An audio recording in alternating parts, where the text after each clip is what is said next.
6টা লক্ষণ আলামত রয়েছে, যে আলামতগুলো যখন শুরু হবে মানুষ তখনও বুঝবে না যে সে মারা যাচ্ছে, মারা যাবে একটু পরে। কিন্তু এই আলামতগুলো যখন চলবে, শুরু হয়ে যাবে, দেখা দেবে, নির্ঘাত আপনার মৃত্যু হয়ে যাবে। আল্লাহু আকবার বলেন। এটা আমার কথা না, আল্লাহ সুবহানাহু ওয়া তাআলার কথা। দেখেন, প্রথম যে লক্ষণ বা আলামতটা, যেদিন আপনার মৃত্যু ঘটবে এই দিনটাকে বলা হয় ইয়াউমুল মাউত, মানে মৃত্যুর দিন। এদিন আপনি জানেন না যে কোন দিন আসবে, এদিন আপনি জানেন না যে কোন সময়, কোন মুহূর্তটা সেই সময়টা, কোন দিনটা, কোন মুহূর্তটা। এতে কি রোজার ঈদের আগে হবে, রোজার ঈদের পরে হবে, কোরবানি ঈদের আগে না পরে, বৈশাখ মাসে না জ্যৈষ্ঠ মাসে, জানেন একমাত্র কে? আল্লাহ তাআলা সেজন্য বলেছেন, ইদা জা আজালুহুম লা ইস্তাখিরুনা সাহ ওয়া লা ইস্তাকদিমুন। যেদিন সময় চলে আসবে এক মুহূর্ত বাড়ানো হবে না, কমানো হবে না, নির্ধারিত সময় আপনাকে দুনিয়া থেকে বিদায় নিয়ে চলে যেতে হবে। প্রিয় ভাইরা আমার, যেদিন আপনার মৃত্যু আসবে, আপনি বুঝতে পারুন আর না পারুন, আপনার রূহটা কিন্তু ঠিকই কিছু না কিছু বুঝতে পারে। যেমন আল্লাহ সুবহানাহু ওয়া তাআলা পবিত্র কুরআনুল কারীমের মধ্যে কি বলছেন একটু খেয়াল করেন। আবার আল্লাহ রাব্বুল আলামিন বলছেন, ওয়াত্তাকুম ইয়াওমান তুরজাউনা ফীহি ইলাল্লাহ সুম্মা তুওয়াফা কুল্লু নাফসিম মা কাসাবাত ওয়া হুম লা ইউযলামুন। আল্লাহ রাব্বুল আলামিন বললেন, ওই দিনকে ভয় করো যেদিন তোমরা আল্লাহর কাছে প্রত্যাবর্তন করবে, যেদিন আল্লাহর কাছে ফিরবে, অতঃপর প্রত্যেককেই তার কর্মের ফল পুরোপুরি দেওয়া হবে এবং তাদের প্রতি কোনোরূপ অবিচার করা হবে না। বন্ধুরা আমার, যেই দিন মানুষ দুনিয়া থেকে বিদায় নিয়ে চলে যাবে, মানুষ বুঝতে পারে না যে আজকে তার মওত হয়ে যাবে, কিন্তু রুহের মধ্যে একটা অস্থিরতা কাজ করে। অস্থিরতা কেমন যেন একটু অন্যরকম মনে হবে, চাপা অনুভব তার ভেতরে অনুভূত হবে, পেরেশানি কাজ করবে। কারণ যেদিন দুনিয়া থেকে সে বিদায় নেবে, দুনিয়ার জীবনের অধ্যায়ের সেদিন পরিসমাপ্তি ঘটবে, ঠিক কিনা? যেদিন আল্লাহ রাব্বুল আলামিন আপনাকে দুনিয়া থেকে বিদায় করবেন, সেদিন আসমান থেকে ফেরেশতা নামবে। ফেরেশতা, মানুষ যখন মুমূর্ষ অবস্থায় পতিত হবে, আল্লাহ রাব্বুল আলামিন যখন দুনিয়া থেকে তাকে নিয়ে যাবেন, মানুষজন ওই ফেরেশতাদেরকে দেখতে পাবে, কিন্তু তখনও বুঝবে না এই ফেরেশতারা কেন তার কাছে এসেছে, রূহ কবজ করার জন্য নাকি দুনিয়ার অন্য কোনো কাজ করার জন্য। সেদিন মানুষ তখনও বুঝতে পারবে না। বলুন আল্লাহু আকবার। এক নম্বর, ইয়াউমুল মাউত, যেদিন মৃত্যুর দিবস আসবে, সেদিন ফেরেশতারা যে আসমান থেকে নামবে আপনার কাছে আসবে, আপনি দেখবেন যে ফেরেশতা আমার কাছে এসেছে, কিন্তু আপনি বুঝতে পারবেন না যে কেন আমার কাছে আসলো। তখনও আপনি জানবেন না যে আমার মৃত্যুর দিনটা আজকের দিন। আল্লাহু আকবার। তাহলে এক নম্বর লক্ষণ কি? আকাশ থেকে ফেরেশতা নামবে। কি নামবে? ফেরেশতা নামবে। যেদিন আপনি মারা যাবেন সেই দিন পেরেশানি কাজ করবে, সেই দিন অস্থিরতা কাজ করবে, এবং মুমিনরা অনেক আগেই বুঝতে পারে। আল্লাহ রাব্বুল আলামিন তাদের হৃদয়ের মধ্যে এমন একটা চেতনার জাগরণ করে দেয় যে আমার পৃথিবীতে আর বেশি দিন সময় নেই, সুতরাং এখনই আমাকে সতর্ক হতে হবে, ছেলে মেয়েদেরকে ওসিয়ত করতে হবে, আমার সম্পত্তি যা আছে এগুলো যথাযথভাবে ওসিয়তের মাধ্যমে ভাগ বাটোয়ারা করতে হবে, যাতে করে আমার মৃত্যুর পরে মারামারি, ঝামেলা, ঝঞ্ঝাট তৈরি না হয়। আল্লাহু আকবার বলেন। এটা গেল এক নাম্বার। দুই নাম্বার চিহ্ন, মানুষের যখন রূহ কবজ করা হয়, মানুষের পায়ের পাতা থেকে শুরু হয় কার্যক্রম। পায়ের পাতা থেকে যখন রূহটাকে চাপ দেওয়া হয়, তখন পায়ের গোছায় আসে, হাঁটুর উপরে আসে, কোমরের মধ্যে আসে, বুকের উপরে আসে, সর্বশেষ আপনার বুকের দুই পাশে যে বড় হাড্ডি রয়েছে, লম্বা হাড্ডি, এই হাড্ডি পর্যন্ত আপনার ভেতরে চাপ অনুভূত হবে, আপনার রূহটা ছটফট ছটফট করবে। এই দুই নাম্বার আলামত যখন শুরু হবে, আপনি বুঝে নেবেন আপনার আর হায়াত নাই, দুনিয়া থেকে বিদায় নিয়ে আপনার আল্লাহর কাছে চলে যেতে হবে। বলুন আল্লাহু আকবার। দুই নম্বর সিমটম। কিন্তু মজার বিষয় কি জানেন? দুঃখের বিষয়, বিষয়টি তিতা মনে হলো, বাস্তবতা এটাই, যখন আপনার ভিতর পেরেশানি কাজ করবে, তখনও আপনি জানেন না যে আপনার মৃত্যু একটু পরেই ঘটবে। আপনি বিপদে পড়েন না? এই পেট ব্যথা করে না, আপনার বুক ব্যথা করে না? যখন বুক ব্যথা করে, পেট ব্যথা করে, মনে হয় যেন মরে যাচ্ছি, কিন্তু মানুষ জানে যে হসপিটালে গেলে হয়তো আমি সুস্থ হয়ে যাব। মরে যাচ্ছি মনে হচ্ছে, কিন্তু মরে যাব এটা 100% না। কথা বলেন না? মনে হচ্ছে যে মরে যাচ্ছি, কিন্তু আপনার মনে আবার অন্যদিকে সায় দিচ্ছে যে হসপিটালে যা, তাহলেই সুস্থ হয়ে যাবে, ডাক্তারের কাছে যা, মেডিসিন নে, তাহলে তুই ঠিক হয়ে যাবি। এরকম একটা চেতনা কাজ করে। ঠিক মানুষ যখন মারা যাবে, যখন রূহটা কবুজের প্রক্রিয়া শুরু হবে, মানুষ তখনও মনে করবে যে পৃথিবীতে অন্য আমার তো অনেক রোগ বালাই ছিল, হয়তোবা এটাও একটা রোগ, একটু পরে হয়তোবা আমি ভালো হয়ে যাব। কিন্তু মানুষ বুঝবে না যে একটু পরে তার জীবনের বিনাশটা হয়ে যাবে। বলুন আল্লাহু আকবার। দেখেন কি মারাত্মক জিনিস। তাহলে আপনার রূহ কবুজের পালা, পায়ের পাতা থেকে আরোহণ করে গোসা, হাঁটু, পেট, নাভি, বুকের ওপর হয়ে মানব দেহের তারাক্কি, এই যে এপাশ থেকে এপাশের যে হাড্ডিটা, এই পর্যন্ত গিয়ে আপনার রূহটা থেমে যাবে। এই পর্যন্ত গিয়ে আপনার রূহ কবজের কার্যক্রম তখন শেষ হবে। আচ্ছা, যখন আপনার পা, রূহটা যখন পায়ের ওপর থেকে চলে যাবে, পাটা কি হয়ে যাবে? অবশ হয়ে যাবে। কি হয়ে যাবে? অবশ হয়ে যাবে। হাতের ওপর থেকে যখন চলে যাবে, হাতটা অবশ হয়ে যাবে, আপনি আর নাড়াচাড়া করতে পারবেন না। মানুষ তখনও মনে করবে পা আমার অবশ হয়েছে, হাত আমার অবশ হয়েছে, কি হয়েছে? আমার বুকের ভিতরে তো রূহটা আছে, হয়তো বা আমি বেঁচে যাব। কিন্তু মানুষ তখনও বুঝবে না। হ্যাঁ, তারপরে তৃতীয় ধাপ শুরু হবে। দেখেন আল্লাহ তাআলা কি বলছেন। এই ধাপের নাম হচ্ছে তারাকি। পবিত্র কুরআনুল কারীম সূরা কিয়ামার 26 থেকে 29 নম্বর আয়াতের মধ্যে আল্লাহ রাব্বুল আলামিন বলছেন, আমার আল্লাহ রাব্বুল আলামিন বলছেন, কাল্লা ইযা বালাগাতিত তারাকিয়া ওয়া কিলা মান রাক ওয়া যাল্লা আন্নাহুল ফিরাক ওয়ালতাফাতিস সাকু বিস-সাক। আল্লাহু আকবার বলেন। কে ঝাড়বে? অর্থাৎ আত্মীয় স্বজনদের কেউ কেউ বলবে ডাক্তার ডাকি, অন্যজন বলবে ইমার্জেন্সিতে কল করি, আবার কেউ বলবে কোরআন পড়ে ফু দেই। এই পরিস্থিতিতে মানুষ জীবনে ফিরে আসার আশা করতে থাকবে। সে বিশ্বাসই করতে চাইবে না যে তার রূহটা আজকে বের হয়ে যাচ্ছে। সে মনে করবে বিদায়ের ক্ষণ এসে গেছে, অর্থাৎ সে এখনো মৃত্যুর বিষয় নিশ্চিত নয়, সে বাঁচার চেষ্টা করতে থাকবে। আল্লাহ রাব্বুল আলামিন বলছেন, ওয়ালতাফাতিস সাকু বিস-সাক, পায়ের গোছা অন্য গোছার সঙ্গে জড়িয়ে যাবে। মৃত্যুর বিষয় এখন সে চূড়ান্ত অনুভব করতে পারবে। রূহ গোছাদয় থেকে বের হয়ে গেছে, আর সে পা নাড়াতে পারবে না। এবং রূহ থেকে দেহ, যখন রূহ দেহ থেকে বের হয়ে তারাকিতে পৌঁছে গেছে, অর্থাৎ গলা পর্যন্ত পৌঁছে গেছে, এবার মানুষ বুঝতে পারবে কিছু একটা হয়েছে, হয়তোবা আমি আর বাঁচতে পারবো না। আল্লাহু আকবার। ওই দুনিয়ার মুসলমান, যখন আপনার রূহটাকে মালাকুল মউত এভাবে থাবা মেরে বের করবে, আপনি প্রথমে বুঝতে পারবেন না। বুঝতে পারবেন কখন? যখন একটার পর একটা অঙ্গ যখন অবশ হয়ে যাচ্ছে, ভেতরে পরিবর্তন যখন তৈরি হয়ে যাচ্ছে, মানুষ মনে করবে, আপনিও মনে করবে যে স্বাভাবিক অসুস্থতায় মনে হয় আপনার, হসপিটালে নিলেই মনে হয় সুস্থ হয়ে যাবেন, আইসিইউতে ঢুকাইলেই মনে হয় ভালো হয়ে যাবেন, এমার্জেন্সি ওই ডাক্তারের কাছে নিয়ে গেলেই হয়তো বা ভালো হয়ে যাবেন। অন্য রোগের মতো মনে হবে। যখন দেখবে যে একটার পর একটা অঙ্গের সঙ্গে রূহের বিচ্ছেদ ঘটছে, তখন মানুষ এবার বুঝতে পারবে তৃতীয় ধাপে এসে যে হাই হাই, আমার তো সব কিছু বিকল হয়ে যাচ্ছে, মনে হয় আমার শেষ সময়, আজকের সময় মালাকুল মউত চলে এসেছে। বলুন আল্লাহু আকবার। এবার কি? কাল্লা ইযা বালাগাতিত তারাকি, কখনো না, যখন প্রাণ কণ্ঠগত হবে। এখন প্রাণটা কোথায় চলে এসেছে? কণ্ঠের কাছে। কণ্ঠ কোনটায়? গলাটা না? এই কণ্ঠের নিচ পর্যন্ত যখন আপনার প্রাণটা চলে আসবে, আল্লাহ সুবহানাহু ওয়া তাআলা এবার চতুর্থ ধাপ ঘটাবেন। এই চতুর্থ ধাপ কি? এই ধাপের নাম হচ্ছে হুলকুম। এই ধাপের নাম কি? হুলকুম। আল্লাহ রাব্বুল আলামিন বলছেন, ফালাউলা ইযা বালাগাতিল হুলকুম ওয়া আনতুম হিনাইযিন তানযুরুন ওয়া নাহনু আকরাবু ইলাইহি মিনকুম ওয়ালাকিন লা তুবসিরুন। বলুন আল্লাহু আকবার। আল্লাহ রাব্বুল আলামিন বলছেন, অতঃপর প্রাণ যখন কণ্ঠাগত হয়, তখন তোমরা তাকিয়ে থাকো, তখন আমি তোমাদের অপেক্ষা তার অধিক নিকটে থাকি, কিন্তু তোমরা সেটা বুঝতে পারো না, দেখতে পাও না। বলুন সুবহানাল্লাহ। রূহটা যখন আপনার কণ্ঠের কাছে এসেছে, আপনার কাছাকাছি না রূহটা? তখন আপনার ভেতরেই তো। আল্লাহ রাব্বুল আলামিন বলছে, এর চাইতেও তোমার কাছে আমি কাছে, নিকটে, তুমি দেখতে পাও না। আল্লাহু আকবার বলেন।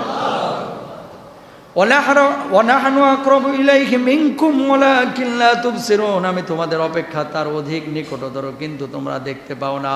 মানুষের রূহ কবজের সময়টা জীবনের সবচাইতে কঠিন মুহূর্ত, কেননা তখন সে আল্লাহর সকল প্রতিশ্রুতি ও ভীতি দেখতে পায়।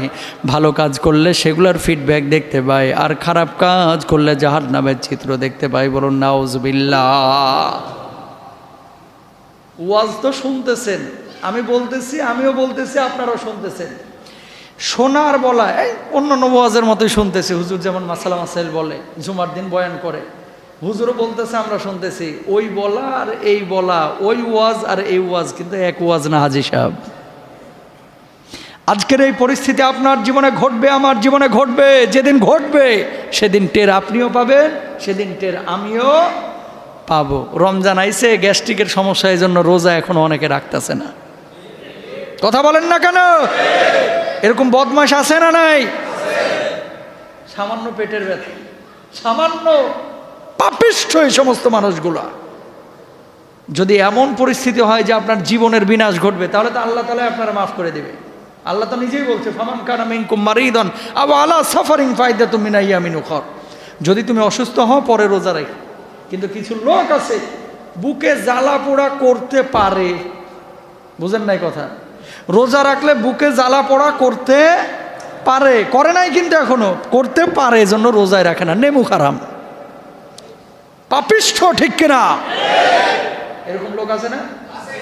আল্লাহ হেদায়েত দান করুক। এরকম কোন মুসল্লি যদি আজকে থেকে থাকেন, আপনি আসেন, আপনার পা ধরবো। আল্লাহর দোহাই লাগে কাজ করেন না, কারণ পেটের পীড়ার চাইতে জাহান্নামের পোড়ানো অনেক কঠিন বিষয়, ঠিক কিনা? পেটের পীড়া সাময়িকভাবে আসে আবার চলে যায়, বুকে জ্বালা পোড়া আসে আবার চলে যায়। জাহান্নামের পোড়ানি শুরু হইলে ভাই এই চামড়া ফটফট করে খালি পুড়বে, তখন কিন্তু সহ্য হবে না, ঠিক কিনা? সুতরাং মৃত্যু আপনাকেও বরণ করতে হবে, আমাকেও বরণ করতে হবে। যখন এবার হুলকুমের মধ্যে আমার রুহটা চলে আসবে, এবার মানুষ বুঝবে, হায় আমার জীবনের শেষ মুহূর্তটা এখন চলে এসেছে, আর তো বাঁচার কোনো কায়দা নাই। এবার পঞ্চম ধাপ শুরু হবে। পঞ্চম ধাপ কি? ফেরেশতা তাদের সামনে তাদের আমলগুলো পেশ করবে। ফেরেশতারা এই স্তরে মানুষ পরিপূর্ণভাবে বুঝতে পারবে এই লোকটা জান্নাতি নাকি জাহান্নামী। খেয়াল করেন, আপনি যখন মারা যাচ্ছেন সুখের মৃত্যু হলো, তার মানে আপনি জান্নাতি। আপনি যখন মারা যাচ্ছেন পিটায়া পুটায়া, তারপরে থাবা মারিয়া, তারপরে মনে করেন আজাব দিয়ে গজব দিয়ে যদি আপনার রূহটা কবজ করে, জানতে হবে আপনার কপালে কবরও খারাপই আছে, আখেরাতেও খারাপই আছে। কারণ মৃত্যু হচ্ছে প্রথম ধাপ, প্রথম স্টেপ। যার মৃত্যুটা সুন্দর হলো সে জান্নাতি, যার মৃত্যুটা খারাপ হলো সে জাহান্নামী। হ্যাঁ, ঈমান আপনি এনেছেন, হয়তোবা জাহান্নামে পুড়বেন, তারপরে আপনি জান্নাতে যাবেন। কিন্তু 2000 বছর, 200 বছর, 100 বছর একদিন পুরার মতো সক্ষমতা কি আপনার আমার আছে? নাই ভাই। এই জন্য আমার আল্লাহ রাব্বুল আলামিন সূরা নাজিয়াতের 1 থেকে 3 নম্বর আয়াতের মধ্যে বলছেন, والنازعات غرقا والناشطات نشطا والسابحات سبحا।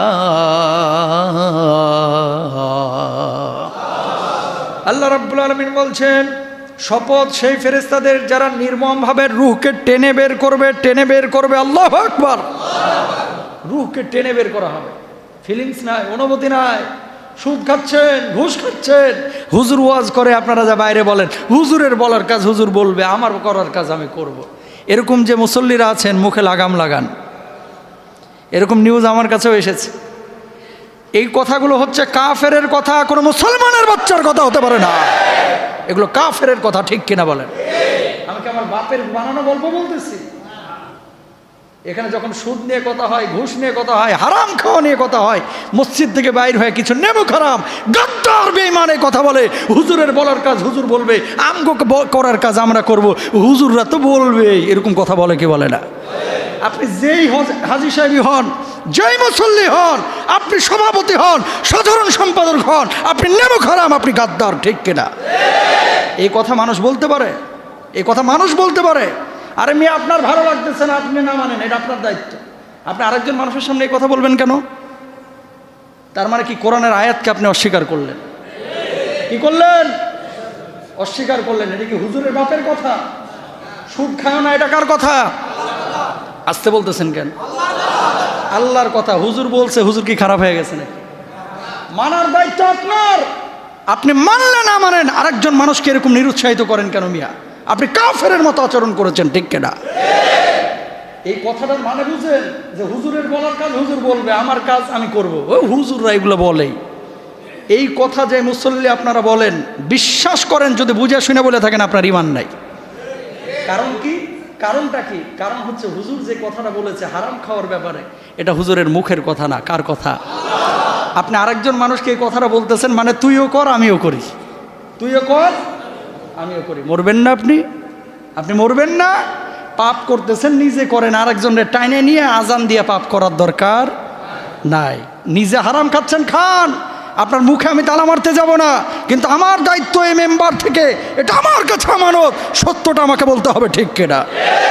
এটা আপনার ভালো লাগুক বা খারাপ লাগুক, ইচ্ছা হলে মসজিদে আসেন, না হলে আমার বাইর করে দেন, অথবা আপনি মসজিদ থেকে বাইর হন, অন্য মসজিদে যান যেখানে সুদের আলোচনা হয় না, যেখানে হারাম খাওয়ার আলোচনা হয় না। এখানে যতদিন আছে আমি হক কথা বলবো, ঠিক কিনা? কি তামাশা, আজীব লাগলো আমার কাছে। হুজুর আপনি বলেন, এগুলো বাইরে নিয়ে হাসি না মশা। হুজুরের বলার কাজ হুজুর তো বলবেই। আস্তাগফিরুল্লাহ। শুনেন, ওই যে বলছিলাম না যে মুসল্লির সংখ্যা বাড়ছে, ইমানদারের সংখ্যা কমছে। মুসল্লির সংখ্যা বাড়ছে, ইমানদারের সংখ্যা, এগুলো এর প্রমাণ। তার মানে কি নামাজটারে এরা ঢাল হিসাবে ব্যবহার করে। কথা বুঝেন নাই? কপালে 6 ইঞ্চি কালো দাগ, এদিকে হারাম ছাড়তে পারে না। তার মানে কি চিন্তা করছে, নামাজ তো পড়ছে, একদিন একদিন আল্লাহ ঠেললে ঠেললে জান্নাতে দিয়ে দিবে। কথা বলেন না কেন? এত সোজা না আল্লাহর জান্নাত, এত সোজা না। মানলে পুরোটা মানেন, অর্ধেক মানার দরকার নাই। আর আমার ওয়াজ যদি তিতা লাগে তাহলে কানে হেডফোন লাগায় বয়ে থেকে আইসা নামাজ পড়ে চলে যায়, কিন্তু হক কথা বলতে হবে। বোবা খতিব হওয়ার দরকার নাই, বোবা ইমাম হতে পারবো না, ঠিক কিনা? এখানে কাউকে খুশি করার জন্য, কাউকে অখুশি করার জন্য ওয়াজ করি না। যেটা সত্য কথা সেটা আমাকে বলতে হবে। সুদ, ঘুষ, জেনা, ব্যভিচার হারাম, হারাম। আরেকজন মানুষের সামনে এই কথা বলে মানে কি? এই কথা বলার দ্বারা উদ্দেশ্য হচ্ছে তুইও কর আমিও করি। হুজুররা বলার কাজ হুজুররা বলুক।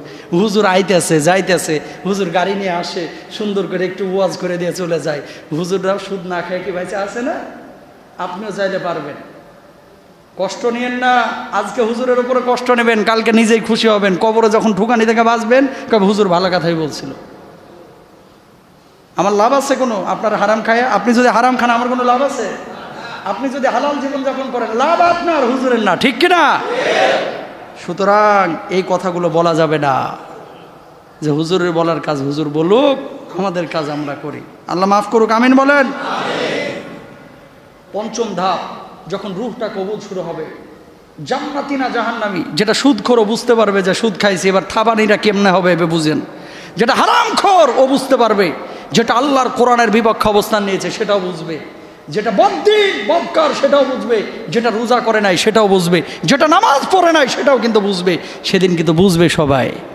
তখন কি হবে? যেটা হারাম খেয়েছে বারবার মালাকুল মাউতকে বলবে, মালাকুল মাউত আমি তো হালাল জীবন যাপন করতে পারি না, তুমি আমার মাফ করে দাও, এবারের মতো নিও না, আমার নিও না মালাকুল মাউত, ছেড়ে দাও, এবারের মতো ছেড়ে দাও, আগামী রমজানে একটা রোজাও ছাড়বো না, মালাকুল মাউত আমার ছেড়ে দাও, দেখো আমি কালকে থেকে সুদ খাবো না, মালাকুল মাউত আমার ছেড়ে দাও, আমি জেনা করবো না, ও মালাকুল মাউত আমার ছেড়ে দাও, পহেলা বৈশাখে আমি উল্টাপাল্টা কাজ করবো না, মালাকুল মাউত আমার ছেড়ে দাও, দেখো না আমারে আগামী 10টা রোজা আমার সুযোগটা দাও, দেখো আমি রোজা করি কিনা, এই কয়দিন যা করছি মাফ করে দাও মালাকুল মাউত। মালাকুল মাউতের জবাবটা আসবে, হাত্তা ইদা জাহদাহুমুল মাউত ক্বালা রাব্বিরজিউন লাআল্লি আমালু সালিহান ফীমা তারাকতু কাল্লা। মালাকুল মাউত বলবে, তোরে কি 60 বছরের জীবন দেওয়া হয় নাই, 30 বছরের জীবন দেওয়া হয় নাই, কেন তুই হারাম ছাড়লি না, কেন তুই হারাম ছাড়লি না, কেন মানুষের সঙ্গে কোরআনের বিপক্ষে অবস্থান নিলি? পালানোর কোনো পথ থাকবে ভাই? কোনো পথ থাকবে না। এই 1 থেকে 3 নম্বর আয়াতে তাফসীর ঘাটেন, দেখবেন সেখানে আল্লাহ তাআলা বলছেন যারা ঈমানদার মুমিন তাদের রূহগুলো খুব সহজে বের হয়ে যাবে, এদেরকে জান্নাতের চিত্রগুলো তুলে ধরা হবে। বদকার যারা, তারা বলবে আমাকে নিও না, রিকোয়েস্ট করবে। আর যারা সৎকার তারা বলবে মালাকুল মাউত তাড়াতাড়ি আমার রূহটা কবজ করে, আল্লাহর সান্নিধ্যে আমি যাইতে চাই। বারবার বলবে আমার কবরে নিয়ে যাও। বদকার বলবে, ও সন্তান তোর জন্য বাড়ি বানাইলাম, ও ও সন্তান, তোর জন্য গাড়ি বানাইলাম, তোর জন্য এত আয়োজন করলাম, তুই আমারে কেন বাড়ি থেকে বের করছিস? ও সন্তান, কেন আমার ব্লেড দিয়ে তুই আমার গায়ের পাঞ্জাবিগুলো জামাগুলো কেটে দিলি, আমার লুঙ্গিটা কেটে দিলি, কেন আমার প্যান্টটা কেটে দিলি? তুই আমার নিস না, কোথায় নিয়ে যাচ্ছিস? আমার বাড়ি থেকে আমাকে কোথাও নিস না। সন্তান বাপের ডাক শুনবে না, সন্তান ঠিকই বাড়ি থেকে বের করবে। বারবার যখন কবরের দিকে নিয়ে যাওয়া হবে, বারবার আকুতি করবে, আমার নিস না, কোথায় নিয়ে যাচ্ছিস? আমি নড়াচড়া করতে পারছি না, আমার কবরে রাখিস না। কিন্তু কেউ শুনবে না কারো কথা, আপনাকে নিয়ে চলে যাবে। আর যদি সৎকার আপনি হয়ে থাকেন, নামাজি হন, রোজাদার হন, হালাল জীবনযাপন যদি আর আপনি করেন, সন্তানকে তখন বলবে যে দেরি করিস কেন, তাড়াতাড়ি আমার লাশটারে ধোয়া, তাড়াতাড়ি কবরে নিয়ে যা, তাড়াতাড়ি আমার রবের কাছে আমারে ধুয়াই। বলুন আল্লাহ আকবার। জীবন এরকম চান কি চান না? তাহলে হালাল জীবনযাপন করা দরকার আছে না? কখনো কখনো তিতা ভালা, এটা পরবর্তীতে মিঠা লাগবে। ওয়াসা আন তাকরাহু শাইআন ওয়া হুয়া খায়রুল লাকুম ওয়াসা আন তুহিব্বু শাইআন ওয়া হুয়া শাররুল লাকুম। আল্লাহ বলছে যে পৃথিবীর মানুষের এমন কিছু জিনিস রয়েছে যেটা খুব অপছন্দ করে, কিন্তু এটা ওর জন্য কল্যাণকর। সুবহানাল্লাহ বলেন। আপনি অপছন্দ করেন অথচ আপনার জন্য কি কল্যাণকর। আল্লাহ বলছেন ওয়াসা আন তুহিব্বু শাইআন ওয়া হুয়া শাররুল লাকুম। অনেক মজা করে হারাম খান, খুব ভালো লাগে, খালি মাস গেলে 30,000 করে বান্ডিল আসতেছে, খুব মজা, খুব মজা। আল্লাহ বলতেছে এটা তোর জন্য অকল্যাণকর, টের পাবি। সুম্মা ইলাইনা মারজিউকুম ফানুনাব্বিউকুম বিমা কুনতুম তা'মালুন। খালি কবরে ঢুক না, আমার কাছেই তো ফিরবি। সেদিন কাকে বলবি যে হুজুরের বলার কাজ বলবে? সেদিন বলার কোনো কায়দা নাই, শুধু মায়ের হবে, কোনো আওয়াজ হবে না, ঠিক কিনা? হাড়ে হাড়ে বুঝিয়ে দিবেন কে? ষষ্ঠ ধাপ। এরপর আল্লাহ সুবহানাহু ওয়া তাআলা বলছেন যে ষষ্ঠ ধাপে, এই ধাপের পর শুরু হবে ষষ্ঠ ধাপ, অর্থাৎ ওই যে হুলকুমের মধ্যে যখন রূহটা চলে আসলো, এরপরে মানুষের সামনে সচিত্র দেখানো হবে যে তার আমলগুলোর কী অবস্থা, সে জান্নাতে যাবে না জাহান্নামে যাবে। এরপর আল্লাহ সুবহানাহু ওয়া তাআলা সেই চূড়ান্ত মুহূর্তের কথা বলেছেন, যেটা একটু আগে বললাম, অলরেডি বলে দিয়েছি। মালাকুল মাউতকে বলবে আমাকে কিছু সময় দেওয়া যায় না, 2 দিন 3 দিন একটু সময় দাও না মালাকুল মাউত, আমি তওবা করে আসি, আল্লাহর কাছে মাফ চেয়ে আসি, আল্লাহ হয়তো আমার মাফ করবে। তখন জবাবটা আসবে হাত্তা ইদা জাহাদাহুল মাউতু ক্বালা রব্বিরজিউন। আর সুযোগ দেওয়া হবে না, চূড়ান্তভাবে তার দেহ থেকে রূহটাকে বিচ্ছিন্ন করে ফেলা হবে। মানুষ তখন তাকিয়ে থাকবে। দেখেন, মানুষ যখন মারা যায় তার চোখগুলো অস্বাভাবিক বড় হয়ে যায় অনেক সময়, খেয়াল করছেন? চোখ খোলা থাকে না অনেক সময়, চোখগুলো অনেক সময় বড় বড় ডাগর চোখা হয়ে তাকায় থাকে একবার আকাশের দিকে, এরকম হয় কি হয় না? এরপরে তো আপনারা চোখটাকে বন্ধ করে দেন। কারণটা কি? কারণ হচ্ছে 2টা। কয়টা? 1 নম্বর কারণ, রাসূল আকরাম সাল্লাল্লাহু আলাইহি ওয়াসাল্লাম বলছেন যখন তার রূহটা কবজ করা হয়েছে, অনেক কষ্টে তার রূহটা বের করা হয়েছে, যখন রূহটা বের হয়ে যায়, সে তার রূহটা যখন চলে যায় তখন সে ওই রূহের দিকে তাকায়া থাকে, সে ফিল করে যে আমার রূহটা দেহ থেকে বের হয়ে গেল, পরাণ পাখিটা খাঁচা থেকে বের হয়ে চলে গেল, ও তাকায়া থাকে। তখন এই রূহটা যেহেতু বিচ্ছিন্ন হয়ে গেছে, সে আর চোখটা বন্ধ করতে পারে না। যেমন মোবাইলে চার্জ শেষ, তখন কি আপনার কোনো অ্যাপস কাজ করবে? মোবাইল ওপেন হবে? হবে না। আপনার রূহটা যখন দেহ থেকে বিচ্ছিন্ন হয়ে গেছে, ওই যে তাকায়া ছিল আর চোখটারে বন্ধ করতে পারে নাই, কারণ ভেতরে তো রূহ নাই। রূহ না থাকলে চোখ আর বন্ধ করা যায়? এজন্য আপনারা চোখটারে কি করে দেন? বন্ধ করে দেন, নামায় দেন। এক তো হচ্ছে রূহের দিকে তাকায় থাকে, 2 নাম্বার হচ্ছে রূহটা বাইরে হয় চোখ দিয়ে। আল্লাহু আকবার বলেন। যখন টানা হাসরা করে যখন রূহটা বের করা হয়, তখন ওই মানুষটা প্রচণ্ড কষ্ট পায়, যন্ত্রণা পায়, কিন্তু ওই যন্ত্রণা, দুঃখ, কষ্ট কেউ কাউকে বোঝাইতে পারবে না। যে সেই সময় পড়বে সেই সময় বুঝবে। ওমর ফারুক রাদিয়াল্লাহু তাআলা আনহু কাব রাদিয়াল্লাহু তাআলা আনহুকে কি বলতেছেন খেয়াল করেন। আল্লাহর নবী সাহাবী ওমর ফারুক রাদিয়াল্লাহু তাআলা আনহু হযরত কাবকে জিজ্ঞেস করলেন, কাব, মানুষ যখন মারা যায় তার রূহের যখন বিচ্ছেদ ঘটে যন্ত্রণাটা কেমন মনে হয়? হযরতে কাব রাদিয়াল্লাহু তাআলা আনহু জবাব দিলেন, তামবিহুল গাফিলিনের মধ্যে এটা লেখা হয়েছে, কয়েকটা কাঁটাযুক্ত খেজুর গাছকে জীবন্ত মানুষের ভেতর দিয়ে যদি ঢুকিয়ে দেওয়া হয়, ওই কাঁটাযুক্ত খেজুর গাছটাকে যদি ভেতর থেকে টেনে বের করা হয়, কাঁটাগুলো যেমন ভেতরের অবস্থাগুলোকে ছিন্ন ভিন্ন করে দিবে, ওই মানুষটা যেমন কষ্ট পায়, একজন মানুষের রূহ কবজের সময় ওই মানুষটা তেমনই কষ্ট পায়। বলুন আল্লাহু আকবার। এরকম কষ্ট অনুভূত হবে। এই পরিস্থিতি আপনার হবে না, আমার হবে না, কোনো গ্যারান্টি আছে ভাই? কোনো গ্যারান্টি নাই। সুতরাং মৃত্যুর জন্য প্রস্তুতি সবাইকে নেওয়া দরকার আছে না নাই? এত যন্ত্রণা কিভাবে ভাই সহ্য করবেন আপনি? আমি কিভাবে সহ্য করব? কেন হারাম ছাড়েন না? কেন হালাল জীবনযাপন করেন না? কেন আপনি রোজা করেন না? কেন? কেন? কয়দিনের জিন্দেগি? আপনার বাপ মারা গেল, আপনার দাদা মারা গেল, আপনার বাবেরা এত বিঘার পরে বিঘা সম্পত্তি আপনার দাদারা বাপেরা আপনার পরদাদারা রাইখা গেল, কই তারা তো আজকে দুনিয়ায় নাই, আপনি ভোগ করছেন। আপনি বুঝেন না আপনিও কালকে চলে যাবেন, আপনার ছেলে মেয়ে ভোগ করবে। সুতরাং কার জন্য এত আয়োজন? নিজের আখেরাতটা নিজেকে গোছানো দরকার আছে না নাই? ছেলে মেয়ের জন্য ততটুকু করেন যতটুকু আপনার প্রয়োজন। আল্লাহ বুঝার তৌফিক দান করুক। Rose TV 24. Enjoy by listening to the Holy Quran.